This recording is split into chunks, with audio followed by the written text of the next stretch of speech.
ஜெர்மனியில் சொந்த வீடு வைத்திருந்த பெண்ணின் அவசர உதவி கோரிக்கை நிராகரிக்கப்பட்டது. நலத்திட்ட உதவி பெறுபவர்களுக்கான வீடமைப்பு குறித்து ராய்டர்லிங்கனில் உள்ள ஒரு நீதிமன்றம் புதிய விதியொன்றை உருவாக்கியுள்ளது.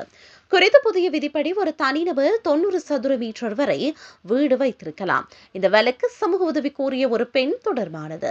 அவருக்கு உடமையாக உள்ள சொத்துக்கள் காரணமாக நீதிமன்றம் அவரது கோரிக்கையை ஏற்கவில்லை. அவர் ஒரு மிகப்பெரிய வீட்டின் ஒரு பகுதியை சொந்தமாக கொண்டிருந்தார். அந்த வீட்டின் அளவு சுமார் 147 சதுர மீட்டர் ஆகும். இது அனுமதிக்கப்பட்ட வரம்பை விட அதிகமாகும்.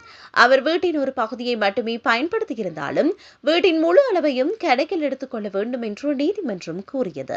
வீட்டின் மதிப்பும் அனுமதிக்கப்பட்ட வரம்பை விட அதிகமாக இருந்தது. எனவே அவர் உதவி பெற தகுதி பெறவில்லை. எனினும் இந்த விதி நியாயமற்றது என சிலர் கூறுகின்றனர். நலத்திட்ட விதிகள் அனைவருக்கும் ஒரே மாதிரியாக இருக்க வேண்டும் என அவர்கள் கருதுகின்றனர். அமைப்புகள் வேறுபட்டவை என்பதால் விதிகளும் வெவ்வேறு விதமானவை என நீதிமன்றம் கூறுகிறது.